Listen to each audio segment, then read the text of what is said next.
Para para para pa pa pa pa pa. Para para para para para pa pa pa para pa para pa para pa Timão. Para para para para pa pa pa pa.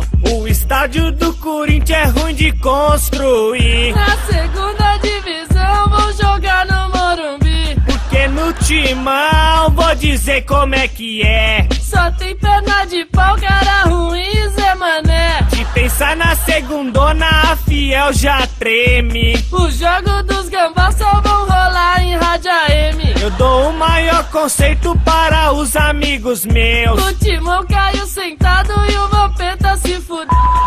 No Parque São Jorge tem um bando de ladrão. Compraram um juiz pra ganhar o Brasileirão. A Polícia Federal fez uma investigação. Do Alibi, Nese Curi vão andar de camburão. Amigo, se liga só no que eu digo pra você. Neto e Doutor Asmar vão comentar a Série B.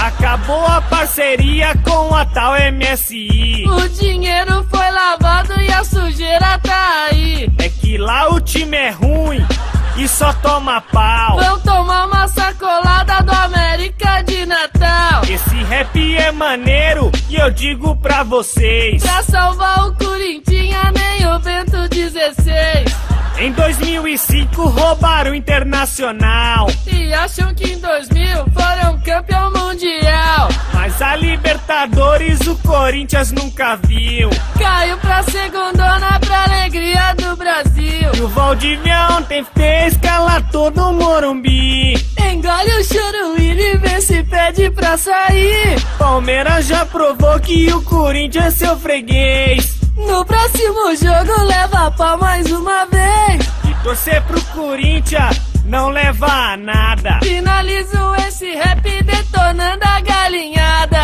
Para para para pa pa pa pa pa.